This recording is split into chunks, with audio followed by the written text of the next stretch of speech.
Great. Well, thanks so much to everyone for being here. We're excited to do a deep dive into our data.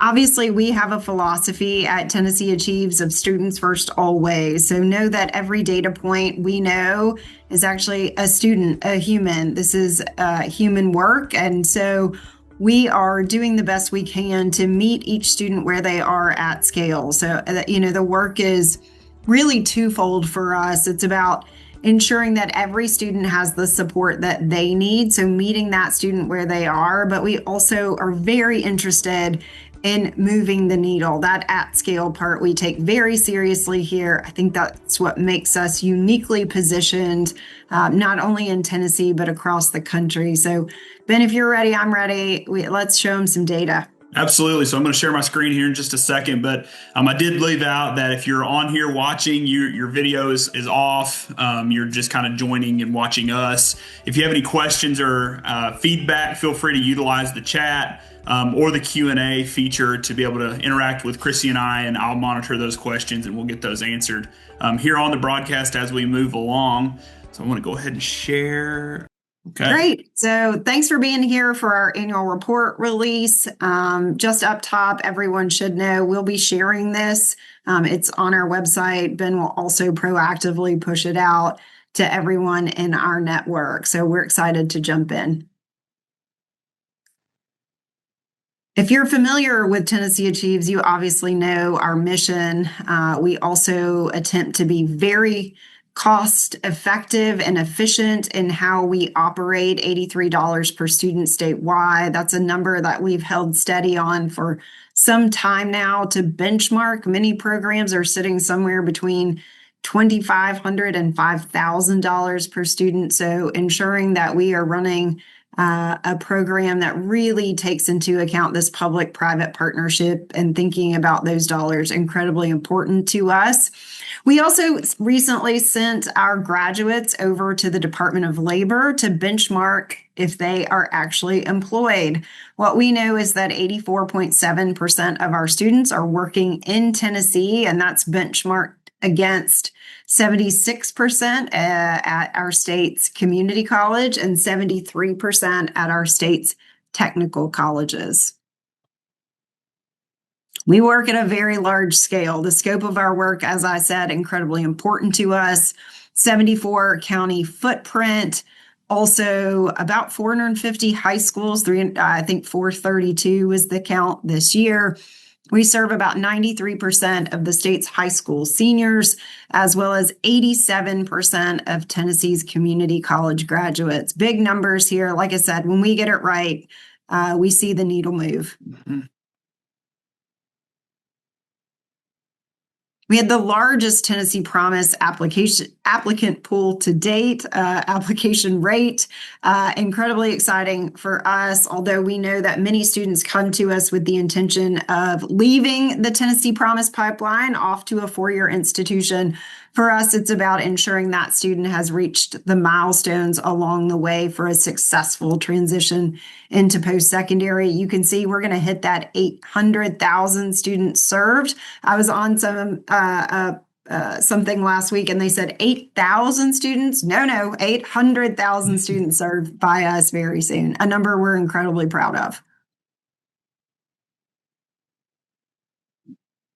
Many of our students come from vulnerable student populations. In fact, an overwhelming majority, 89% of our students. To highlight here, we have 31% of our students who identify as non-white or a student of color, and 54% of our students as economically disadvantaged.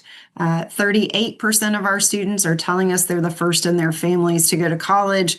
41% being from a rural community. I think it's important to note that many of the students check many of these boxes. For example, I was rural, I was economically disadvantaged, and I was first generation. So many of our students checking many of those boxes. And for us, it's incredibly important to have an understanding that what was happening during COVID, where these vulnerable student populations were leaving the pipeline, we're actually seeing some recovery there, which we're incredibly excited about. Absolutely.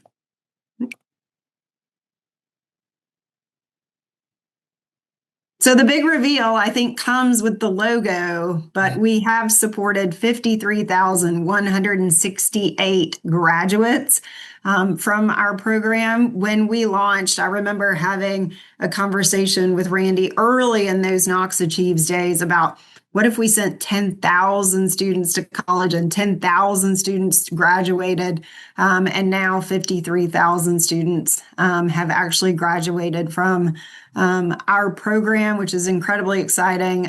We took a moment on Monday to pause and celebrate, but now we're really focused on the next 53,000 here.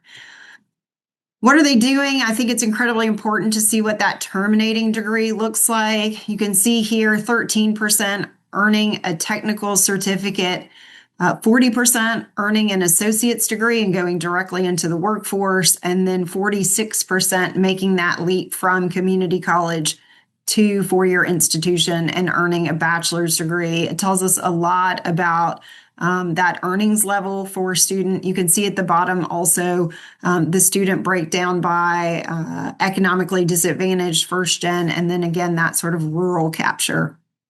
Yeah, I really love how this visualizes that students aren't just going to a community college and stopping there. They're transferring on, earning that bachelor's degree, but we're also seeing this diverse, credential earning from a variety of backgrounds. Yeah, and it shows this idea that there's a big tent around the word college. Right. Yeah, absolutely. So I love this slide. This slide makes me incredibly happy. We have had the largest year-to-year growth in our three-year graduation rate, 37% to 42%, a 5 percentage point jump in our program. It's incredibly exciting to see the work that we're doing pay off in such big ways. It was about getting students in, and now we're so focused on getting the student to the credential, and we're moving in this direction of what role can we play in informing our students about what comes next. So this workforce development front, we're really stepping into that in some intentional ways. 16% three-year graduation rate for that student who starts without our support, 42% for those under the tnAchieves umbrella. I think what I like to point out on this slide is how it correlates with the launch of complete grants in 2021, just really hammering home the fact that when you add in that, and we'll talk about that in just a minute, when you add in that extra layer of support, very clearly it's accompanied with an increase in completion, which is really the goal of all of it. Our 6-year grad rate is seeing a modest increase, but an increase nonetheless at 1%. This represents those students who are jumping to that four-year institution before they're earning a credential. So for us, again, just really paying attention to this sort of holistic side of the data. How are we doing with getting them directly into the workforce? Also, how are we doing in terms of moving that 6-year graduation rate? I also love this slide. So a year ago, we sort of imagined a world if our programs represented a state, where would they fall? I don't know how many of you know me or tnAchieves, but we're pretty competitive here, both Krissy DeAlejandro and tnAchieves. We like being first, so we wanted to benchmark ourselves. You can see here Florida and South Dakota coming in at 1 and 2, so we got some work to do. But Knox Promise, which launched in 2019 in partnership with the Haslam Family Foundation and SCORE, sitting at 49.3% in third place, squarely in third place. We're incredibly proud of the work that's happening there. We have 5 proactive coaches embedded at Pellissippi State working with every Tennessee Promise student. It's coupled with completion grant funding, helping those students with those other costs outside of tuition and fees.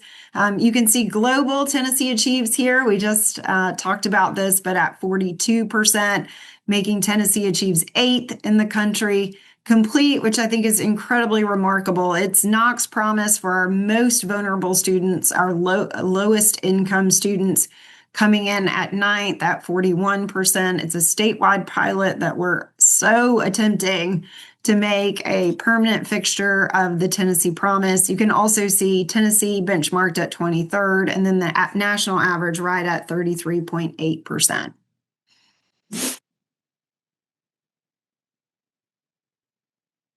We're also paying attention to subgroup data. Our work is about workforce development, but it's also about leveling the playing field. So paying attention to how we're doing with certain subgroups matters to us a whole lot. You can see here, we're benchmarking against TBR data. So what this means is that Tennessee Achieves students would be baked into that TBR number. And so from my vantage point, when we get it right, that TBR needle should move. And you can see that holding true both in the economically disadvantaged students as well as with our academically at-risk students. So significant leaps from us in those two categories. And you can see that trajectory from TBR as well. Quite frankly, I'm going to be honest with you, the Black African American student jump for us is very exciting. We're still unclear on why that's held flat at the TBR level. We have time with TBR to discuss, and when we know more, we will certainly share that with anyone who is interested.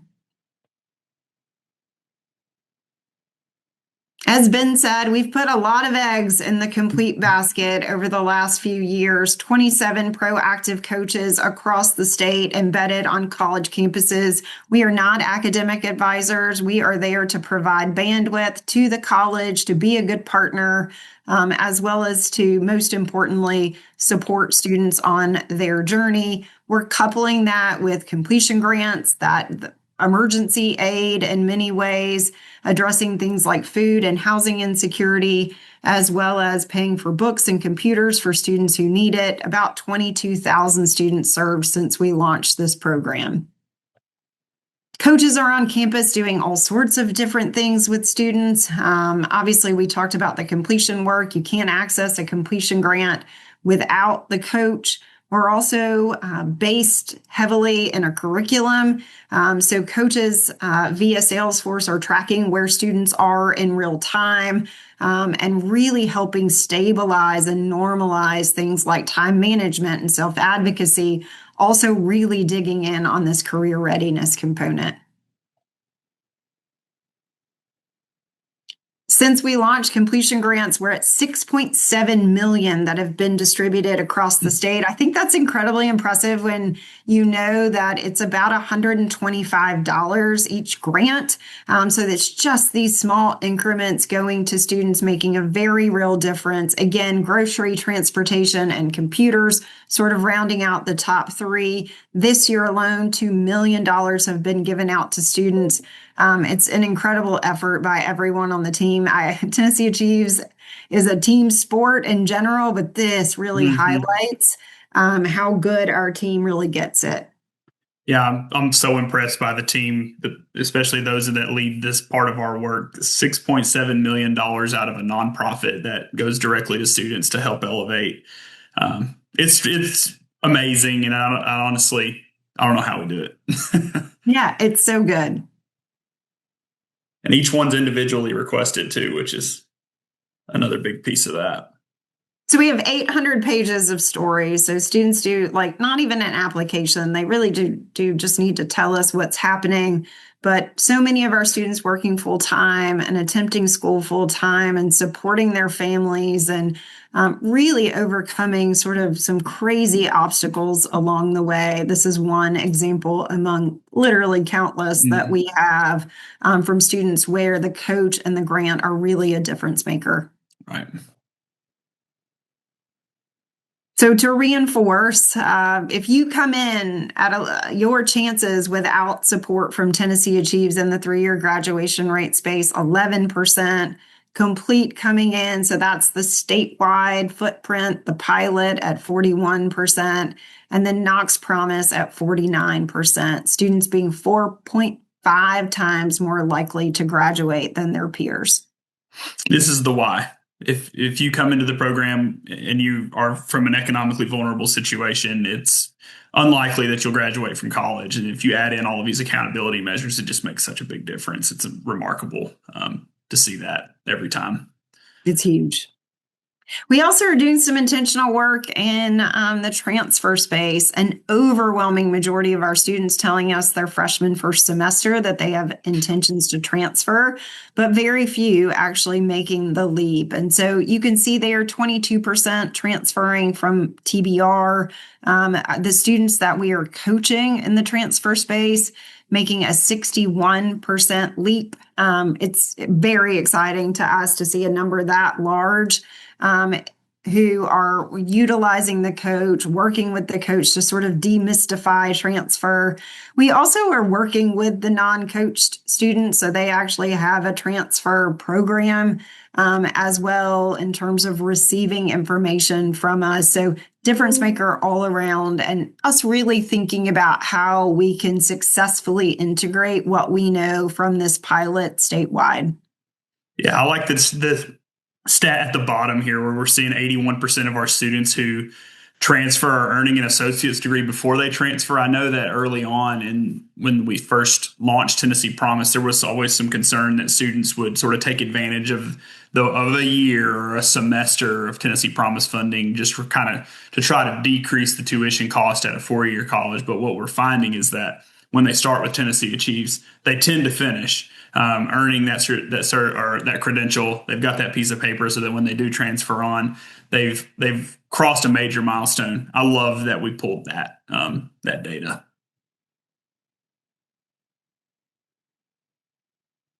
We also have launched a pilot in Knox County with private philanthropy called Knox Access in an effort to really recover the college going rate from the declines that we experienced during COVID. It's a community-based initiative under an umbrella called Advance 865.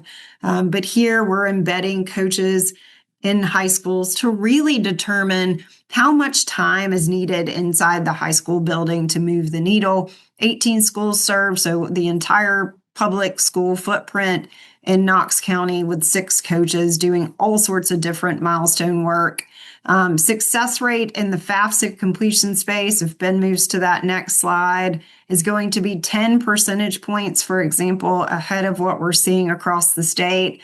Let me be clear, we're still first in the country in FAFSA completion with our students filing at an 86% FAFSA file rate, but 96% in Knox County. We also know what percentage of students in Knox County are actually applying to college. So we got 93%.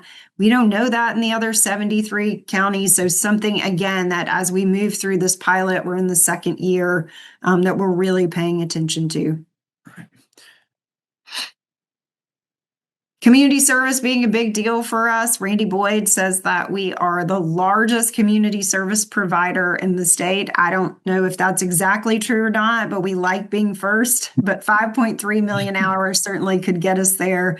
I think Ben would also share this sentiment. We're incredibly excited about emphasis on job shadow days. Employers opening their doors for our students to gain increased exposure of what exists if you do earn a college credential. We have, I think, almost 500 students signed up for one in June. I mean, we're really, this is a Tennessee Achieves phrase, but pouring gasoline on this in a good sort of way, really trying to ignite the fire here. Yeah, I think this is a really unique way to bring workforce partners to the table in a sort of a low lift but high impact sort of way. They just host our students on their campus at their place of work and show them what happens. And what we've heard from a variety of conversations as a shameless plug, and we'll probably plug it again in a bit, but Krissy and I relaunched our podcast just a few weeks ago, and we've actively been talking to folks that are in this sort of workforce research.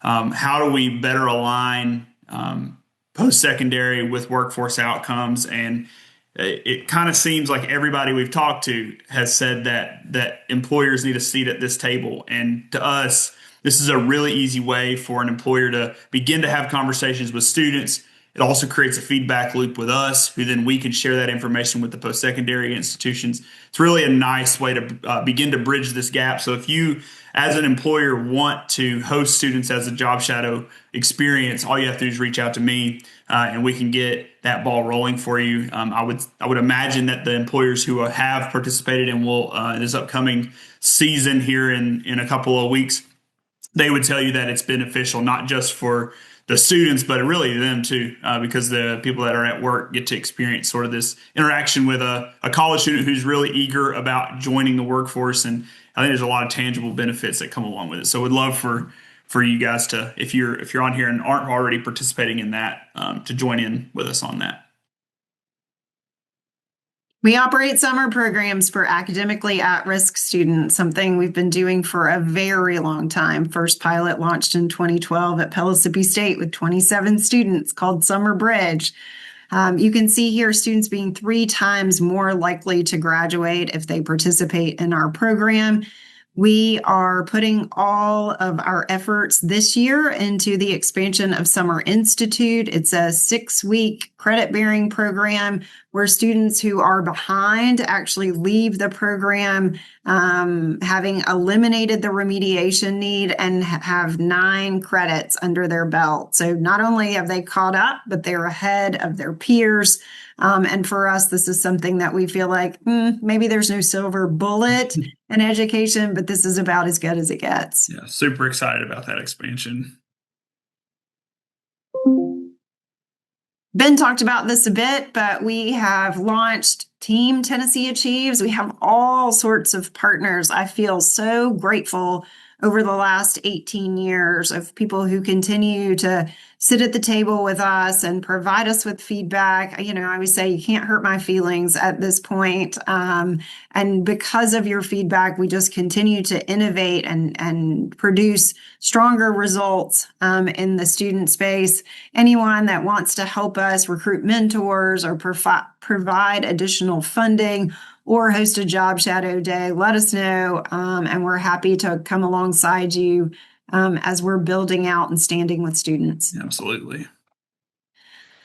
Last Friday, I think, gosh, May with 3 children. I'm not sure, but I think last Friday. It was last Friday. It was last Friday. We had an incredibly exciting announcement that SoFi, an online banking institution, provided us with a $510,000 grant. Some of the funding is doing a backfill on the completion grants that had sunsetted under a pilot with the state. Other pieces of the funding will go directly into additional coaches for students. And so we're really excited about this expansion of Complete thanks to SoFi. And I will tell you that everyone I've talked to is most excited that Kelsey Ballerina is part of this effort. So we could not be more thankful. SoFi is also helping us develop some financial literacy curriculum that will be built in Complete, as well as offered via webinars for our community service requirement. Big deal. I'll say as the person that monitors our social media and sort of our mentioning in the news, it's been really unique to see Tennessee Achieves mentioned in some of these publications like Cosmo and Southern Living and Us Weekly. Not all of them are even listed here, and it continues to roll out. So if you like to watch the news, stay tuned next week. Hopefully we're going to have some additional opportunities to really share the work that's going on in this partnership. It's been I don't think we ever thought we would have this sort of coverage across the country on our work, but I couldn't be more thankful for SoFi and Kelsey Ballerini for really elevating what we know is already amazing to an audience across the country, and for their partnership on it. Many of you, I'm sure, are mentors or have been mentors. So thanks again for that. It's game changing. At our event on Monday, where we celebrated graduates, I think Bill Haslam put such an emphasis on the community component of this, specifically the mentoring. It is a game changer. You can see here mentor retention rate at an all-time high at 84% this year. As you all know, we made a transition of asking students, so a little more than 10,000 students raised their hand for a mentor, which has been really incredible. We're paying attention to who's raising their hand. So students that are asking for the mentor are more likely to be economically disadvantaged, and lucky us, also more likely to file the FAFSA. So cannot thank the mentors enough for their work. We're talking about the 26 version of mentoring now, and I think have some exciting news to share there very soon. Yeah, I'm excited about that. Ben, you want to talk about the podcast? Absolutely. I've already mentioned this once, but if you are a podcast listener, we relaunched. We had this back BC before COVID, and it didn't make it through the pandemic. So we brought the podcast back just a few weeks ago. We actually got 3 episodes out now, and it's going to be a bi-weekly podcast. We're actively recording interviews and episodes as we speak, and so they will roll out every other Monday. You can subscribe anywhere that you get your podcasts. If you listen on Spotify, Apple, if you like the video version to be on YouTube, we have it there as well. All of that information can be found on our website, tnAchieves.org/at-scale or /podcast, either way. But we would love for you to listen to that, give us feedback on it. If there are things about the podcast that you think we could be doing better, if there are guests that you'd like to hear from, organizations that do workforce development work that you think would be of interest to us.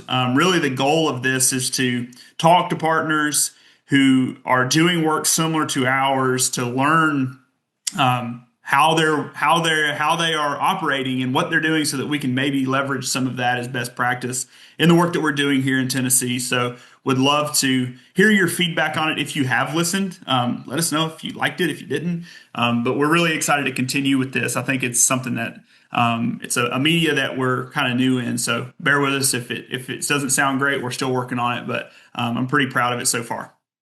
Yeah, I think I'm going to take note, though, of one thing you said, that it's partners that are like us, because one was the lab director, and I would argue that the Oak Ridge National Lab and tNAchieves are not similar. Not similar at all.